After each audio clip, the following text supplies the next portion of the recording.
It was one of those scorching summer days when the heat seemed to make the road shimmer. A group of friends, eager to break away from their routine, decided it was the perfect time for a party. Their chosen spot? A secluded lake, nestled between mountains and surrounded by dense forest. Only a few knew of this hidden gem, which made it all the more special for them. The idea came from Lucas, the most adventurous of the group. He had stumbled upon the lake during one of his hikes and couldn't stop talking about how perfect it was for a party. It didn't take long for the others to catch Lucas's enthusiasm. The plan was simple: music, drinks, and the promise of an unforgettable night. On the afternoon of the event, the friends began to gather. Laughter filled the air as they set up the space. They built a makeshift campfire, laid out colorful blankets along the lake's edge, and hooked up a powerful speaker that filled the area with the latest hits.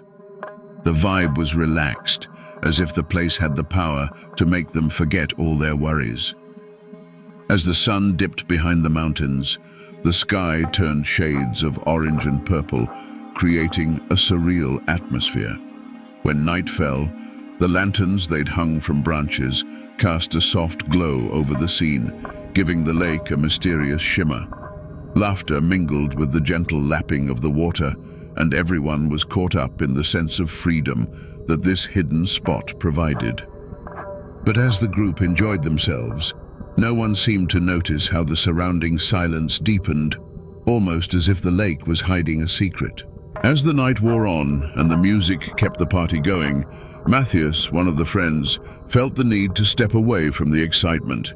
He had always been the more introspective one, the type who appreciated moments of quiet in nature. Leaving his friends behind, he decided to explore the area around the lake. The full moon lit his path as he walked through the forest.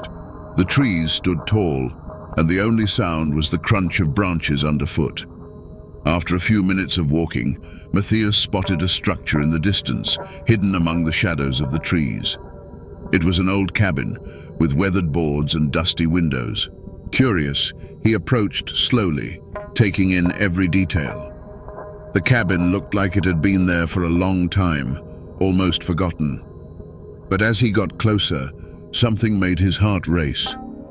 The cabin door was slightly open, and a faint light seemed to be shining inside. With adrenaline pumping, he pushed the door open, which creaked loudly, echoing through the silent forest. The inside of the cabin was simple, but what caught Matthias's attention were the objects filling the space. There were old, dusty furniture pieces, as if untouched for years. Yet, unlike what you'd expect from an abandoned place, there were no signs of extreme decay. It seemed like someone was taking care of the cabin. But who? What really intrigued him were the photos scattered all around. Black and white photos, some faded with age, showed faces of strangers, men, women, children. The photos were old, but there were no clues about who these people were or why their pictures were there. Matthias picked up one of the photos, trying to see some detail, but the longer he looked, the more uneasy he felt. A strange sensation crept over him, like he was being watched. Suddenly, the once peaceful environment became unsettling.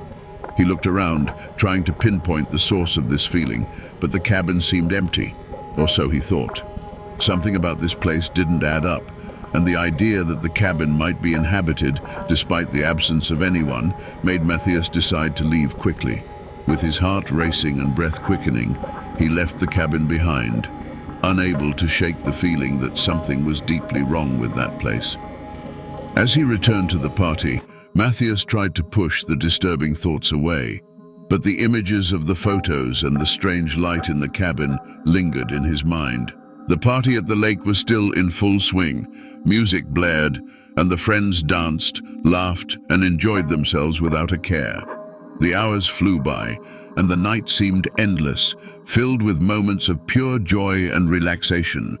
However, the mood started to shift when, around midnight, someone noticed that Pedro, one of their friends, was no longer around. At first, no one was worried. Pedro was known for being playful, and had a habit of disappearing to pull pranks on the others. "He's probably hiding somewhere, waiting to jump out and scare us," Anna said, laughing and trying to keep the mood light. But as minutes turned into hours, the tone of the party began to change. They called out for Pedro several times, expecting him to appear with a laugh, but there was no response. Unease began to creep in, and the laughter was soon replaced by concern. Lucas, who had organized the party, was the first to suggest they search for Pedro. The group split up, combing the area around the lake, the shoreline, and even the deeper parts of the forest. The search went on for a while, and the tension grew with each passing minute. They kept calling out for Pedro, but the only sounds they heard in return were the distant lapping of water against the rocks and the rustling of leaves in the wind. Finally, one of the friends found something that made everyone's heart skip a beat. Pedro's phone, lying on the ground near the entrance of the cabin that Matthias had discovered earlier. The phone was covered in dirt, as if it had been dropped in a hurry. When Lucas picked it up, the screen was still on, showing a text message that Pedro had started to write. The message was intended for their group, but it was incomplete, abruptly cut off. "I found something strange here at the sea." Reading that unfinished message felt like a punch to the gut. What had Pedro found, and why hadn't he been able to finish typing? Nervous glances were exchanged, and suddenly the cabin that had seemed like just a curiosity now appeared much more sinister. Panic began to spread among the friends. No one wanted to say it out loud, but they all knew something was terribly wrong. What was supposed to be a night of fun and relaxation was quickly turning into a nightmare. The realization that Pedro might be in immediate danger made them understand that this was no longer a time for games. With Pedro's phone still in his hand, Lucas decided they needed to go back to the cabin and investigate, even though the thought of entering that place again filled them all with fear. Something was hidden there, something none of them had expected, and Pedro's disappearance was only the beginning of a night they would never forget. The group, now gripped by a growing unease, walked toward the cabin with heavy steps, the air thick with uncertainty. The darkness around them seemed to have deepened, and the once soothing sounds of the forest had turned into a disturbing murmur, as if something was lurking in the shadows. When they reached the cabin, they hesitated, exchanging looks that reflected the fear none of them dared to voice. Lucas slowly pushed the door open, the creaking hinges echoing in the still night.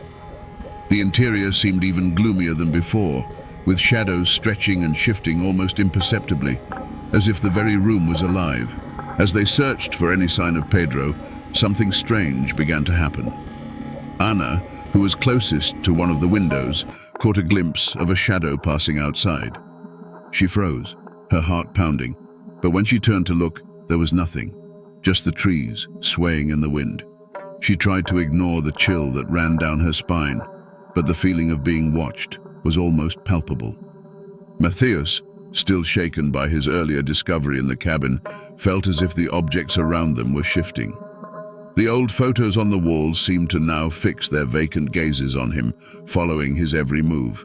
The faint sound of footsteps echoed through the walls, blending with the rustling leaves outside, and every creak of the cabin's wooden frame made them all jump. The sense that something, or someone, was watching them became unbearable. It felt as though the shadows had a life of their own, lurking behind the trees, peering through the windows, waiting for them to make a wrong move. The silence, once comforting, now seemed filled with inaudible whispers, and each of them began to feel cornered. "We need to get out of here," Lucas said, trying to stay calm, but his voice betrayed the panic rising within him. Without hesitation, everyone agreed. The idea of staying in that place, with Pedro still missing, became unbearable. They hurried out of the cabin and ran toward the parked cars, hearts racing and minds filled with terrible images. But when they reached the cars, things got worse. None of the vehicles would start. They turned the keys, but the engines only sputtered and died, as if some unseen force was preventing them from escaping. Desperation set in, and their attempts grew more frantic, but all in vain. It was as if the lake, the cabin, the forest, everything around them was conspiring to keep them there. The feeling of being watched intensified, and every sound in the forest seemed charged with sinister intent. They were trapped, completely vulnerable, and the night that had promised fun had turned into a nightmare, with invisible shadows closing in on them. Panic set in as the group realized the cars wouldn't start. With no other option, they decided to flee on foot, plunging into the dense forest in hopes of finding a road or some sign of civilization. The thought of leaving Pedro behind was painful, but fear had become overwhelming. Every second they stayed in that place felt like a gamble with their lives. The darkness of the forest was nearly absolute, with only the faint moonlight filtering through the tree canopy, casting eerie shadows in every direction. They ran in silence, the sound of their footsteps muffled by the damp, leaf-covered ground. But as they moved deeper into the forest, the feeling that they weren't alone grew stronger. It was as if the air around them was thick with an unseen presence, something that followed them with every step. Anna was the first to notice. She glanced back briefly and swore she saw a dark figure moving among the trees, trailing the group. "Someone's behind us," she shouted, her voice trembling with fear. That was enough to quicken their pace, but the more they ran, the more the sense of being chased intensified. They heard branches snapping behind them, whispers carried by the wind, and occasionally what sounded like footsteps that didn't belong to any of them. The noises were so close that at any moment they expected to feel an unseen hand grab them, pulling them back into the shadows. Panic began to drain their energy. Each breath was a struggle, each movement a fight against the mounting terror. Some stumbled, but quickly got back up, knowing that stopping wasn't an option. Lucas, leading the group, tried to keep them together, but adrenaline turned each of them into mere shadows fleeing for survival. Finally, after what felt like hours, the forest began to thin out. They saw the outline of a road ahead, the promise of safety, of lights, of people. But the feeling of being pursued didn't fade. In fact, it grew stronger. Something was right behind them, almost within reach. They crossed the road in one final desperate sprint, and only when they reached the other side, exhausted and out of breath, did the sensation of being followed seem to lessen. They stopped to catch their breath, their bodies trembling and their minds haunted. The silence around them was now just the quiet of early morning, but none of them dared to look back. Lucas, a college student in need of extra money, took a summer job that seemed ideal. A night watchman position at an amusement park closed to the public for the season. The park, known for its nostalgic attractions and remote location, was practically deserted during the summer months. Only a few maintenance workers showed up during the day, but at night, Lucas was the only one on duty.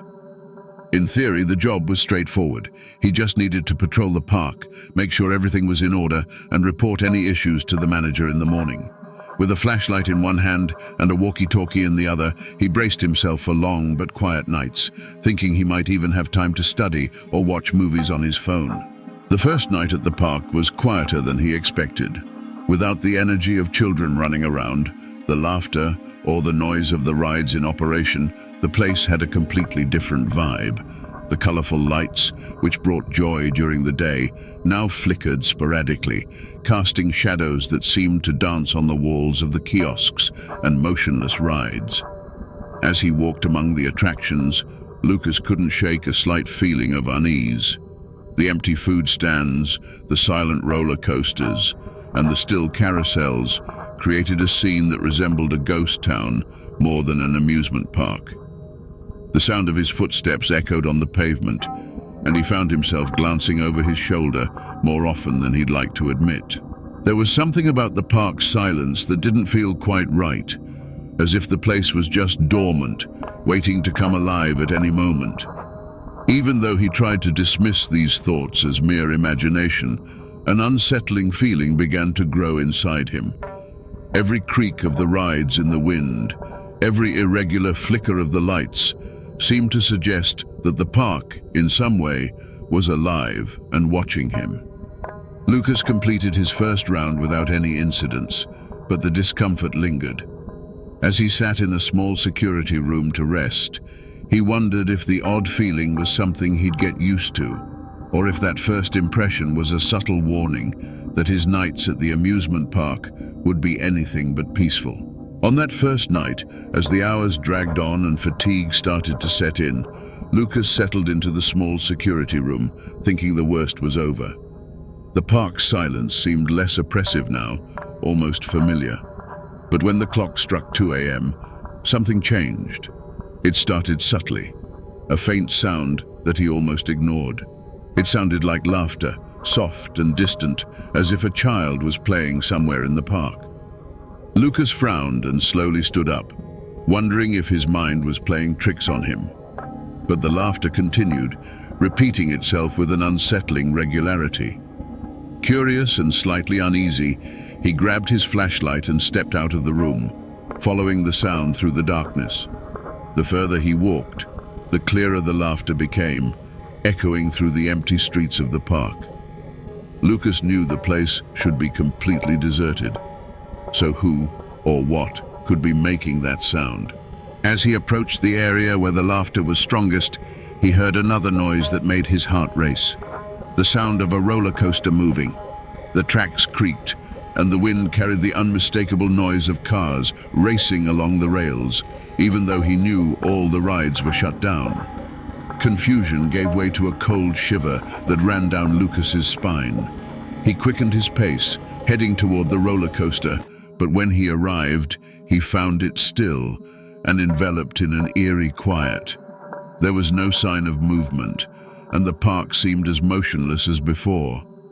But Lucas barely had time to process this before another sound caught his attention, the soft, enchanting music of a carousel. The melody was faint, almost whispered by the wind, but unmistakable. Lucas quickly turned, shining his flashlight in the direction of the carousel. The ride's lights flickered slightly, the wooden horses gleamed under the moonlight, and for a moment, he could have sworn he saw one of them move. His heart now pounded erratically. He approached slowly, each step heavy with the tension building inside him. When he reached the carousel, everything was still again, the music fading into the night's silence. Lucas spun around, illuminating the park around him. The lights, which had been off earlier, now blinked in different parts of the park, as if responding to something unseen. He heard a faint creak, like the sound of a Ferris wheel turning in the distance. But when he looked in that direction, he saw nothing moving. The park, which should have been empty, seemed to come alive around him, but in a way that didn't make sense, as if it were playing tricks on his perception, shifting between stillness and activity, between silence and noises that didn't belong there. Lucas knew something was wrong, but what? And why did he suddenly feel like he was being watched by eyes he couldn't see? He tried to shake off the feeling, but the park seemed to hold a secret, something he couldn't quite grasp yet, but that was starting to reveal itself in a subtle, unsettling way. After that unsettling night, Lucas spent the rest of his shift on high alert, his senses sharpened by every noise, every shadow moving at the edge of his vision. When dawn finally started to break, he felt an immediate sense of relief. The park, now bathed in the soft light of the rising sun, seemed less threatening, but the experiences of the night before lingered in his mind like fragments of a nightmare he couldn't shake off. Determined to find an explanation, Lucas decided to dig deeper. With the park still closed and empty during the day, he headed to the administrative office, a cramped space cluttered with files and documents. He hoped to find something that would shed light on what had happened the previous night. It wasn't hard to believe there might be more to this place than met the eye. Rummaging through drawers and boxes, he discovered a forgotten notebook, tucked away between old reports.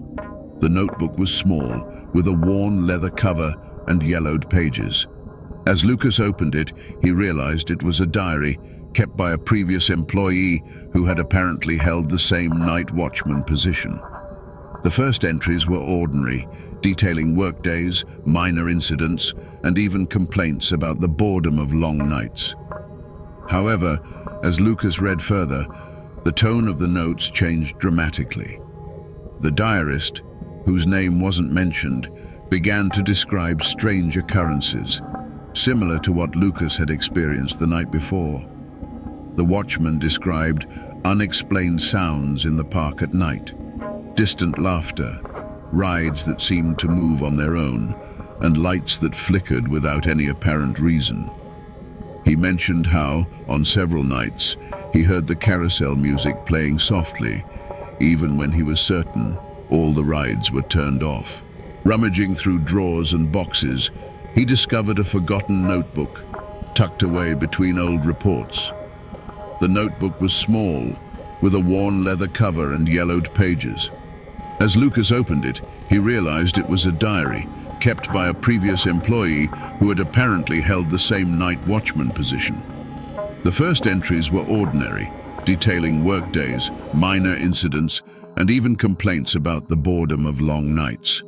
However, as Lucas read further, the tone of the notes changed dramatically. The diarist, whose name wasn't mentioned, began to describe strange occurrences, similar to what Lucas had experienced the night before.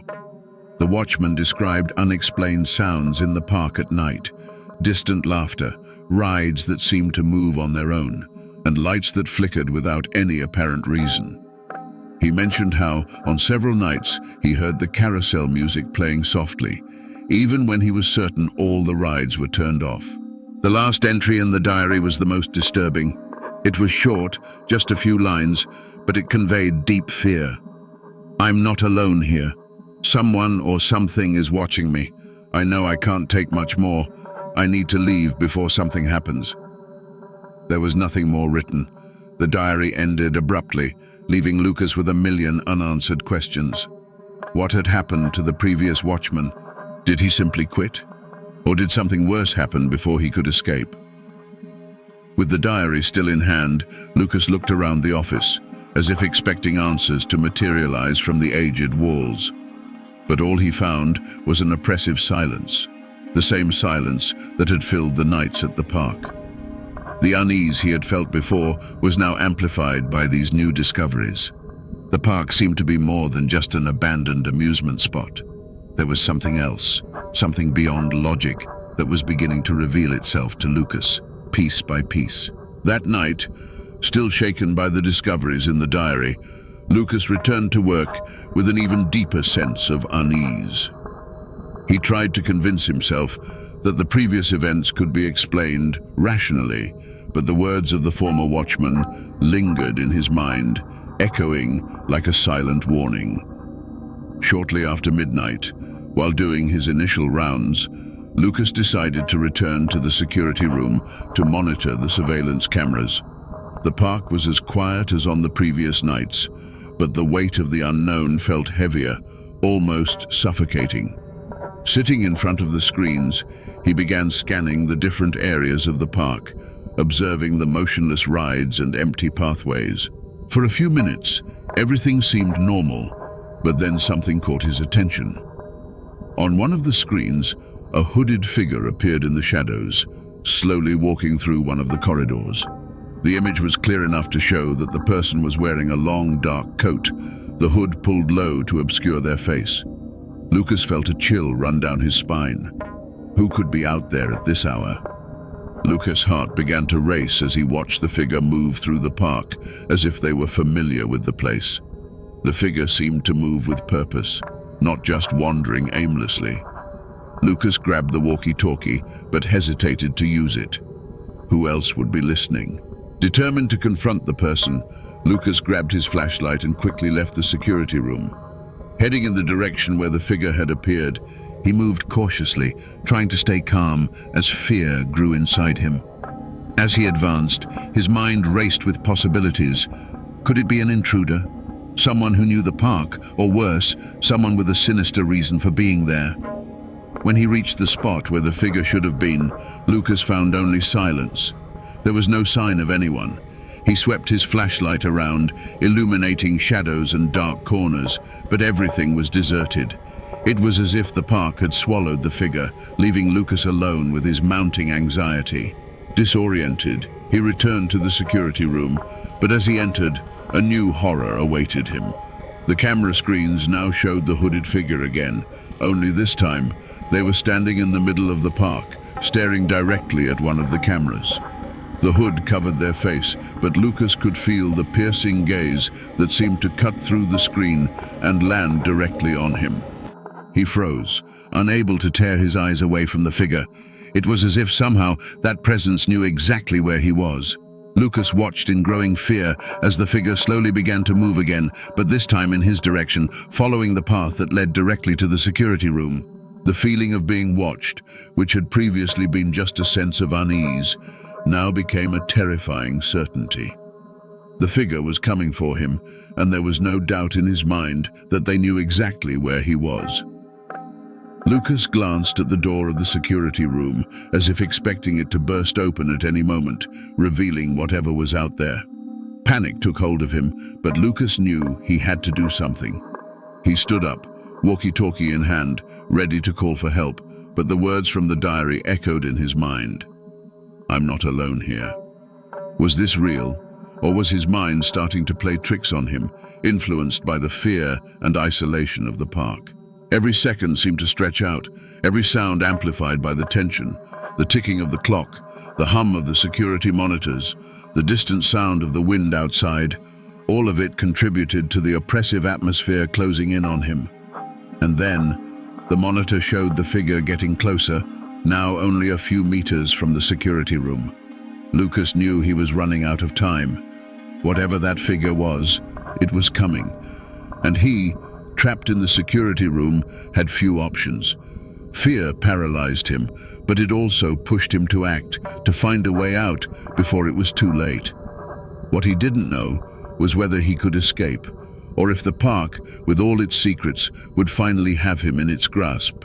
The following nights at the park were torture for Lucas. The hooded figure never reappeared on the cameras, but the feeling of being watched never left him. Every sound, every shadow seemed to carry an invisible presence, a force lurking at the edges of his awareness, always waiting for him to let his guard down. He continued doing his job, but the fear was always there, a constant companion during his lonely rounds. Lucas couldn't shake the feeling that the park was alive in some way, a dormant entity slowly waking in the dark nights.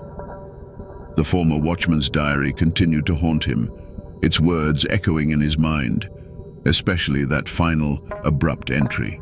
Finally, he made a decision. After the appearance of the hooded figure, Lucas knew he couldn't stay. The tension was consuming him, and he could no longer sleep, the park's images and sounds invading his dreams and making the nights even more terrifying. He decided that tonight would be his last shift. When the sun rose, he would hand in his resignation and never return to that place. Night fell slowly, bringing with it the familiar blanket of unease. Lucas walked through the park one last time, feeling that each step brought him closer to closure. The night breeze, once refreshing, now felt cold, carrying whispers he couldn't understand. But he did his rounds methodically, determined to complete his final task before leaving for good.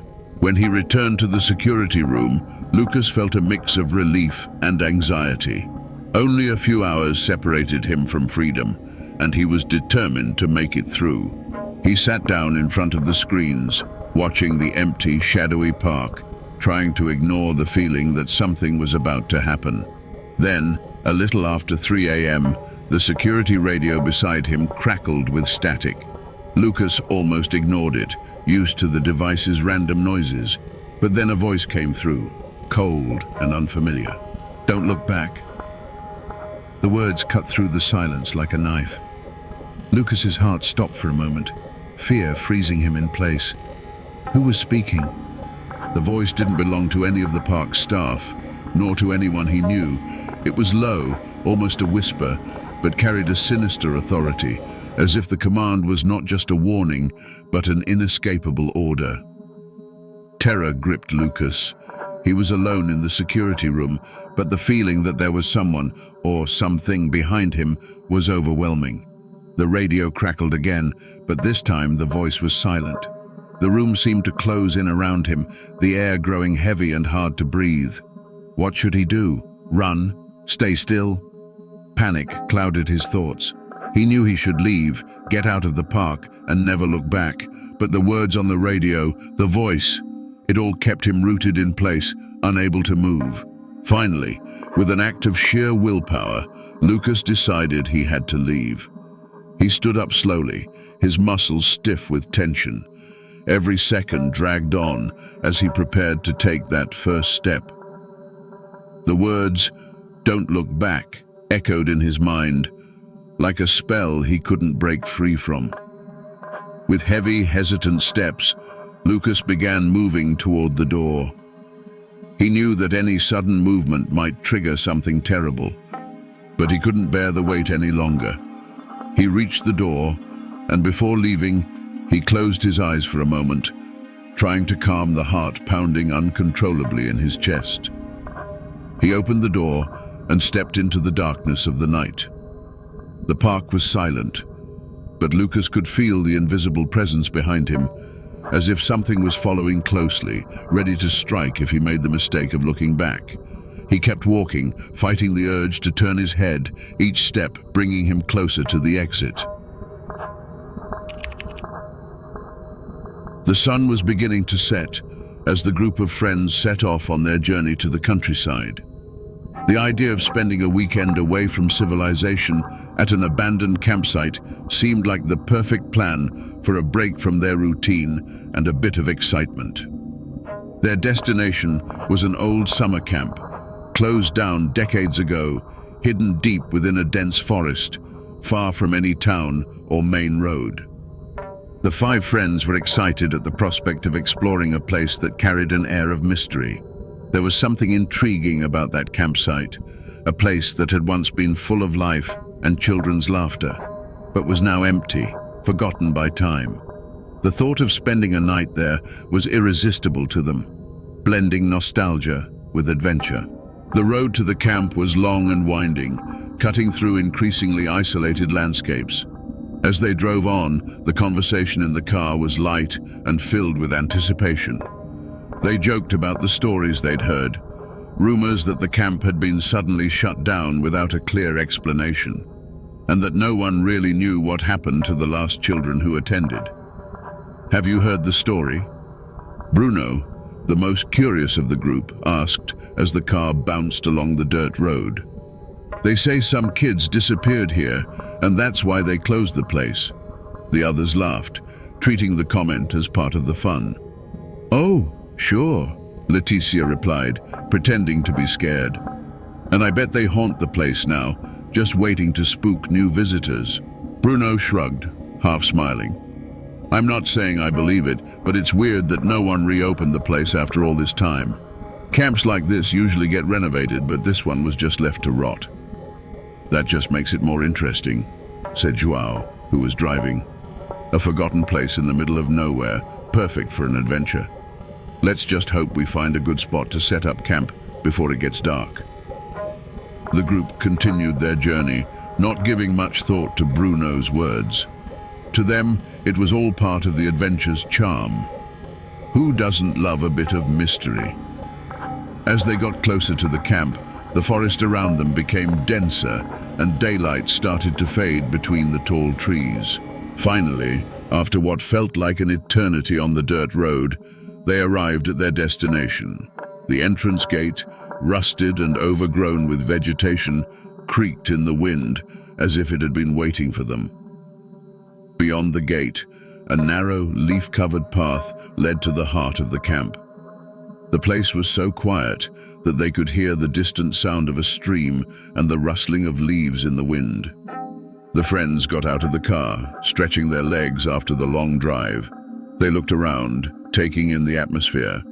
The camp seemed frozen in time, with collapsed tents, empty cabins, and a central area overgrown with tall grass, where children probably once played. "Welcome to our temporary home," Joao said, trying to keep the tone light, though the stillness of the place was starting to affect even the most carefree among them. They began unloading the car, setting up tents, and preparing the campsite for the night ahead. The atmosphere was a bit unsettling, but none of them would admit it out loud. For them, it was just an exciting adventure, a chance to face their fears and laugh about the stories they'd tell later. The sun was low on the horizon when they finally gathered around a makeshift campfire. As the flames flickered, lighting up their faces, they relaxed in the warmth of the fire and the casual conversation, momentarily forgetting the scary stories and the strange silence around them. But even on that first night, the camp began to show that it wasn't just an abandoned place. It was a place full of echoes from the past, and those echoes were just waiting to be uncovered. With the tent set up and the campfire crackling, the group of friends started to unwind. Night fell quickly and heavily over the campsite, and what initially seemed like an exciting adventure began to take on a different tone. The shadows of the trees stretched out, forming dark, eerie shapes around the small circle of light from the fire. After a while of sharing stories and laughs, the urge to explore the campsite took over. Bruno, always the most adventurous, was the first to suggest they take a walk around the place, now enveloped in darkness. "Let's see what else we can find around here," he said, standing up with his flashlight in hand. The others agreed and one by one got up, armed with flashlights and a bit of courage. They began walking along the trails that had once been paths for the children, now covered in fallen leaves and broken branches. As they moved forward, the group realized that the campsite was in worse condition than they had imagined. Right away, they came across what was left of an old campfire. The ashes were still there, but something seemed off. Despite the camp being abandoned for years, the ashes looked fresh, as if they had been disturbed recently.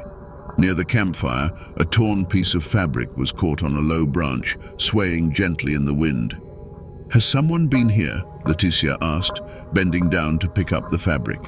It looked old, but it was strange that it was in such a visible spot, as if it had been left there on purpose. "Maybe it's from another group of campers," João suggested, though his voice betrayed the confidence he was trying to convey. "Maybe they came here recently and left some things behind." As they continued to explore, they found torn and partially collapsed tents, but one in particular caught everyone's attention. The fabric was ripped as if something or someone had forced their way in. Inside, scattered across the ground, were items that didn't belong there. A broken flashlight, an almost full water bottle, and an open backpack with its owner's belongings strewn around. The silence among them was heavy. The idea that the camp was completely abandoned started to seem less certain. There was a growing unease, a feeling that something wasn't right. Yet, no one wanted to be the first to suggest heading back to the safety of the fire. As they continued exploring, the sound of dry footsteps on broken branches echoed in the distance, making everyone stop immediately. "Did you hear that?" Marcos asked, his voice low, almost a whisper. "It must have been an animal," Anna said, trying to stay calm, but her expression showed the same unease that the others were feeling. They decided to head back to the main camp, the discomfort growing with each step. But as they approached, they noticed something was off. The fire was still burning, but some of their belongings seemed to have been moved. Bruno's backpack, which had been next to his tent, was now several meters away, as if it had been dragged. "What the?" Bruno knelt to pick up the backpack, examining it carefully. "I'm sure I left it here." No one had a logical explanation for what was happening. They tried to ignore the signs, attributing them to tiredness and the darkness playing tricks on them. "Maybe we moved things without realizing it," João suggested, trying to calm everyone down. But the tension was clear. Each of them felt, even if they didn't want to admit it, that they weren't alone in that campsite. The sounds in the forest seemed closer now, as if something or someone was watching, waiting for the right moment to reveal itself. Despite the discomfort, they decided to stick to the original plan, spend the night at the camp and leave in the morning. But as they prepared to sleep, they couldn't shake the feeling that something was wrong. The sounds of the forest, the breaking branches, the muffled footsteps, and even the rustling leaves kept reminding them that the camp, though seemingly empty, held secrets they had yet to uncover. As the night wore on, the unease in the camp only grew. Although everyone was trying to rest, sleep didn't come easily to any of them. The atmosphere, the feeling that something was wrong, the strange noises, all of it kept the friends on edge. João, particularly restless, couldn't stop thinking about what they had discovered during their exploration. Something about the place deeply unsettled him in a way he couldn't explain. Sitting outside his tent, staring at the dying embers of the campfire, he felt a distant memory trying to surface, as if the camp itself was pulling it from the depths of his mind. He hesitated before sharing his thoughts with the others, but the sense of discomfort was growing. Finally, he turned to his friends, who were quiet, each lost in their own thoughts. I think I've been here before, he said, his voice low, almost as if confessing a secret. The others looked at each other, surprised. What do you mean? Bruno asked, breaking the silence.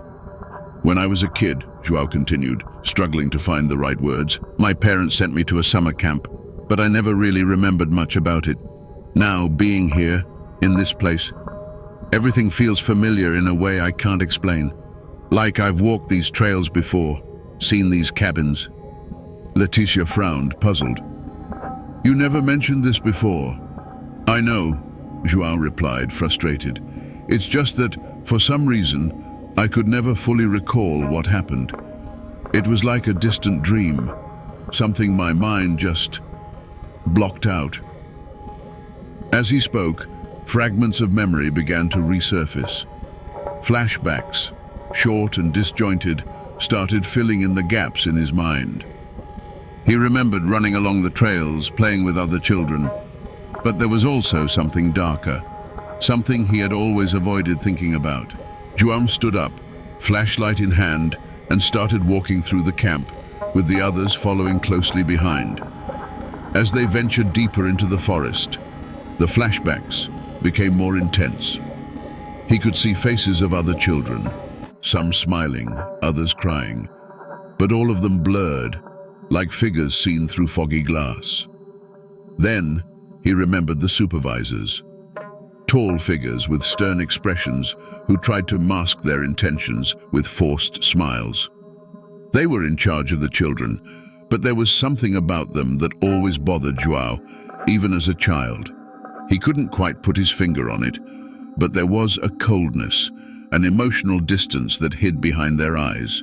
The flashbacks began to align, like pieces of a puzzle slowly coming together. He remembered one particular day, an afternoon when the children were taken to an area of the camp that he now recognized as the same place where they had found the abandoned belongings the previous night. In that memory, the supervisors were especially tense, as if something was wrong. The children were told not to wander off and not to ask questions, but even as a child, João sensed that something was terribly amiss. And then came the most disturbing memory of all, a night when he and other children were woken up in the middle of the night and taken outside the cabins. They were lined up, the supervisors appearing agitated, almost scared. João remembered whispered words between them, something about not letting them escape, keeping order, and no one must know. But what did those words mean? What were they trying to hide? The memory ended abruptly, leaving João with a feeling of emptiness and confusion. He stopped walking, breathing heavily as the images from the past haunted him. João, what's wrong? Leticia asked, concerned by the pale look on his face. I think something happened here, he replied, trying to stay calm. Something they wanted to keep secret. And somehow I was involved, but I can't remember what it was. The group fell silent, absorbing João's words. The camp, which had seemed like just an abandoned place, now felt like it was burdened with a much darker history. The supervisors, the missing children, the abandoned objects. It all started to form a disturbing picture. João knew that his fragmented memories still hid the full truth. But one thing was certain. The camp wasn't just a forgotten place. It was a site where terrible things had happened, and those things were beginning to resurface, drawing them into a story they barely understood, but one that could put them in real danger. The second night came quickly, wrapped in a darkness that felt heavier, more oppressive. The group of friends was exhausted, both physically and emotionally, after the strange signs they had discovered the night before and João's disturbing memories. The silence that had once been merely unsettling now seemed charged with sinister intent, as if the camp itself was watching and waiting. They gathered around the campfire, trying to decide what to do. The idea of leaving immediately crossed everyone's mind, but the darkness and the feeling of being surrounded by the unknown kept them in place. They tried to stay calm, but the tension was palpable, each crack in the forest making them jump. As they talked, Leticia decided to step away for a few minutes, saying she needed a moment to herself. The others agreed, though reluctantly, and she walked toward the trees, taking a flashlight with her. The light from her flashlight grew dimmer until it disappeared entirely into the darkness. Minutes passed, and Leticia didn't return. The time she said she needed had long passed, and concern began to spread among the group. João suggested that someone should go after her, but before they could decide who, a distant scream echoed through the forest, followed by the muffled sound of running footsteps. "Leticia!" Bruno shouted, jumping to his feet, but the silence returned as quickly as the scream had cut through the night. Without a second thought, Bruno ran in the direction of the sound, and the others followed, fear now pounding in their chests. They searched the forest, calling for Leticia, but there was no response. Her flashlight lay on the ground among the roots of a tree, still on, but there was no sign of her. The tension mounted, and the group began to scatter, each running in a different direction, desperate to find their friend. Time passed, and the darkness seemed to close in around them. One by one, the shouts grew more distant, until João realized he was alone as well. His friends had vanished into the forest, just like Leticia. Despair began to creep in, but instead of giving in to panic, João tried to focus. Something in his mind was trying to connect, fragments of memories still hidden deep within his subconscious. He remembered a similar night from his childhood when other children started to disappear. Back then, the supervisors insisted it was just a game, a challenge everyone had to follow. They called it the final hide and seek, but there was something cruel and macabre in the way they spoke about it.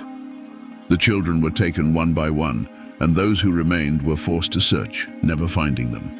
A chill ran down João's spine. He finally began to understand what had happened in the past. The children were forced to participate in this twisted game, where they mysteriously disappeared, never to return. The game was a cover for something much darker, something the supervisors carefully hid under the guise of innocent fun. And now, it seemed the story was repeating itself. Dread grew inside him as he realized that the events of the past were strangely linked to what was happening to his group. The secrets the camp held hadn't been buried with time. They were just waiting to resurface. João knew he didn't have much time. His friends were disappearing, and he would be next unless he could find a way to break the cycle. He ran back to the campsite, hoping to find some sign of the others, but the place was deserted. The tents were untouched, but the fire had gone out completely, leaving only cold embers. João looked around, trying to figure out his next move, but the forest around him seemed more oppressive, as if it were closing in on him. The loneliness began to weigh on him, and his mind oscillated between the present and the fragmented memories of his childhood. He knew there was something more he wasn't remembering, something crucial that could explain what was happening, but the memory kept slipping away, hiding in the shadows of his mind. As he walked in circles, desperately trying to remember, he heard a soft whisper, almost indistinguishable, coming from deep within the forest. It wasn't the sound of his friends, but something older, more sinister, like a voice that had been there for decades, waiting to be heard again. João knew time was running out, and that the key to escaping this nightmare was hidden in the memories he still couldn't access. But with his friends gone, and the camp seeming more alive than ever, he began to doubt if he would ever leave this place, or if he would end up like the children who were never found. João was alone. The darkness of the forest seemed to close in around him, oppressive and suffocating, as if the camp itself was conspiring to keep him trapped. His friends had disappeared, and he knew deep down that something terrible was about to happen. The repressed memories of his childhood now returned with startling clarity, but there was still something he couldn't grasp, the final piece of the puzzle that would explain what was happening. Determined that the only way to survive was to confront whatever was behind that night's events, João began walking toward the oldest part of the camp, where the supervisors' cabins were. The place was in ruins, with the wooden structures collapsing and vegetation taking over everything.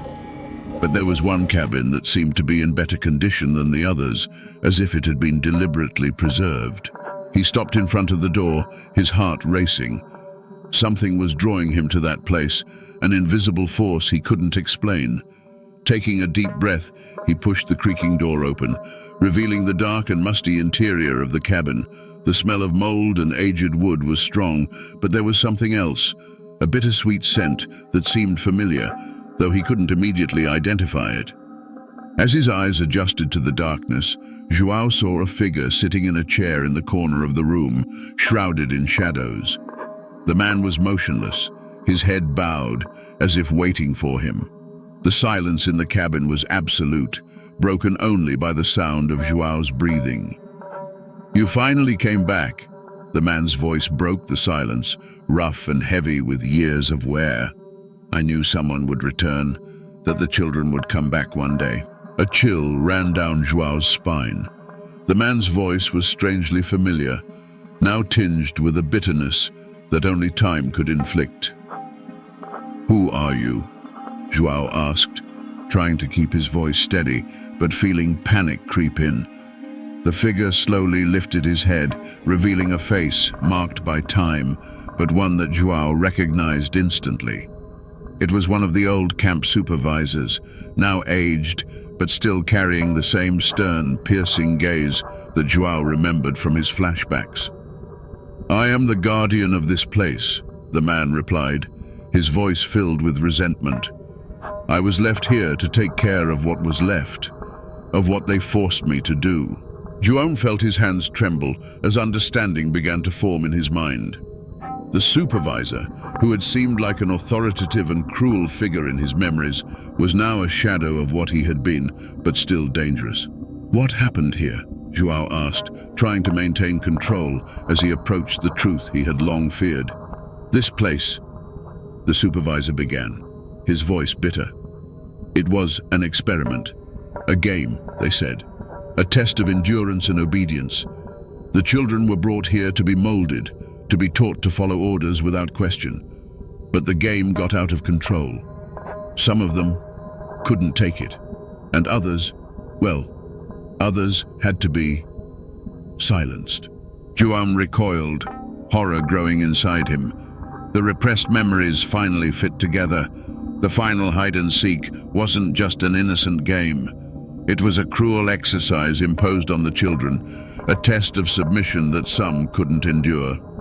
Those who disobeyed or tried to escape were removed from the camp and never seen again. They shut down the camp to cover it all up, the supervisor continued, his voice dripping with bitterness. "They left me here, with the secrets. I was tasked with maintaining the place, ensuring no one else would discover what happened. But you came back, and now you know." João felt anger and fear mix within him. "You shouldn't have done this. They were just children." The supervisor laughed, a dry, humorless sound.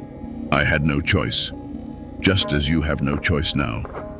Before João could react, the man rose from the chair with surprising speed, lunging toward him. João fought with all his strength, But the supervisor, despite his age, was still strong and determined. The struggle was fierce and desperate, both of them fighting in the dark cabin, knocking over furniture and scattering old objects across the floor. But João, fueled by anger and the need to survive, managed to break free and push the supervisor against a rusty shelf. The impact was enough to knock the man down, and he collapsed heavily on the floor, groaning in pain. João's breathing was ragged and his mind spun with the enormity of what had just happened. He looked at the fallen man, now vulnerable and defeated, and a wave of relief mixed with disgust washed over him. Without wasting any more time, João rushed out of the cabin and ran into the night, not looking back. The forest was still shrouded in darkness, but now he knew he had to leave that place at any cost. He ran until he found the path that led back to the road, each step taking him further from the horrors of the camp. When he finally reached the road, exhausted and with his mind clouded, João collapsed to the ground, the relief of being alive finally overtaking the fear. A group of medical students, Clara, Rafael, and Julio, decide to visit an abandoned hospital that was once part of their university. The building, which had been closed for decades, was known for its history of medical advancements, but also for rumors of questionable practices that were never proven. Driven by curiosity and a desire to learn, the three friends see this visit as a unique chance to explore the place where many of their professors began their careers. When they arrive at the hospital, they find a rundown building with worn walls and vegetation growing through the cracks. The atmosphere is heavy, and the silence is broken only by the sound of their footsteps echoing through the empty corridors. Armed with flashlights and cameras to document their visit, they begin to explore the building, walking through old operating rooms, offices, and laboratories. As they walk, Clara discovers old documents and medical records left behind, some incomplete, hinting that the hospital was abruptly shut down without much explanation. Their curiosity grows, and they decide to keep exploring, hoping to uncover more about what really happened there. As the friends venture deeper into the hospital, they start noticing signs that someone has been there recently. Papers scattered on the floor, medical equipment moved out of place, and doors that should have been locked but were clearly forced open. The tension rises, but they try to stay calm, thinking that other curious visitors might have come before them. In one of the rooms, Rafael finds a series of video recordings, apparently made by former hospital staff. The recordings show medical procedures that seem normal at first, but quickly reveal questionable practices. They watch the videos in shock, realizing that the hospital was involved in medical experiments that should never have happened. Meanwhile, Julio discovers a report detailing the experiments, mentioning a particular patient who was never discharged. The document ends abruptly, suggesting that something went terribly wrong. The group begins to piece things together and realizes that the hospital was shut down to cover up these practices, but not everyone involved managed to escape. The tension reaches its peak when Clara, while exploring an old storage room, finds a locked door with scratch marks on the inside. She calls the others, and together they decide to open the door, despite the growing fear inside each of them. When they finally manage to open the door, they discover a small room that appears to have been a shelter for someone. The space is cramped, filled with personal belongings and supplies, indicating that someone had been living there recently. In the center of the room, they find an old diary, where the anonymous occupant describes their time hiding in the hospital, trying to escape from something or someone they believed still lurked in the building's shadows. The last entries in the diary are disjointed and desperate, suggesting that the writer was losing their grip on reality. They mention them without specifying who or what, and claim that they would keep them there forever. The words unsettle the group, heightening the already intense atmosphere. Suddenly, the friends hear a noise coming from one of the nearby corridors. Clara, Rafael, and Julio freeze, their hearts pounding. The sound of slow, deliberate footsteps echoes through the halls, growing closer. They try to stay calm, but the feeling of being watched is overwhelming. Realizing they need to get out immediately, the group starts running toward the exit, but the hospital seems to have turned into a maze, with corridors stretching endlessly and doors that were once open now locked. The sound of footsteps follows them, intensifying the panic. Finally, after what feels like an eternity, they find the exit and dash to freedom, breathless and terrified. As they move away from the hospital, they all know they will never be the same. The discoveries they made, the buried secrets they unearthed, everything remains etched in their minds. The abandoned hospital is left behind, but the memory of what they experienced inside and the lingering question of what or who might still be hiding in the shadows of that place will continue to haunt them. They escaped physically, but the mystery of the hospital will continue to pursue them, a reminder that some places hold secrets that perhaps should never be uncovered.